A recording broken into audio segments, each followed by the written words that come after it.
Hi అండి, welcome to Sahasra handloom saris కొత్త మాధవరం. ఇప్పుడు చూపించే వీడియోలో వచ్చేసైతే మీకు జూట్ లెలిన్ అండి, స్మూత్ క్లాత్ ఉంది. ఒకసారి కలర్స్ చూడండి.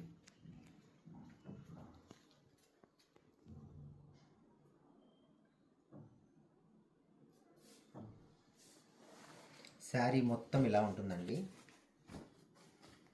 పైన కింద ప్యాచ్, ఆ ప్యాచ్లో న్యాచురల్ డిజైన్స్ అండి.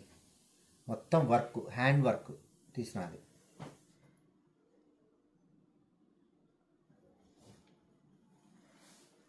పళ్ళు వచ్చేసరికి ఇలా ఉంటుందండి. ఎక్సలెంట్గా ఉంటుంది, వర్క్ చాలా బాగుంది. బ్లౌజ్కి వచ్చేసి మీకు బ్లౌజ్కి కూడా ప్యాచ్ ఇస్తారండి. బ్లౌజ్ ప్లెయినే వస్తుంది, బ్లాకే సెల్ఫ్, ప్యాచ్ ఇస్తారు. కలర్ చూసారు కదా, చాలా బాగుంటాయి. నచ్చినటి ఏదైనా ఉంటే సెలెక్ట్ చేసేసుకోండి, స్క్రీన్ షాట్ చేసి మాకు పెట్టండి, దాని ప్రైస్ పెడతాం, మీకు కొరియర్ చేస్తామండి. మా ఛానల్ని కొత్తగా చూసే వాళ్ళ మటుకు ప్లీజ్ సబ్స్క్రైబ్ చేయండి, షేర్ చేయండి, లైక్ చేయండి. నమస్తే అండి, బాయ్.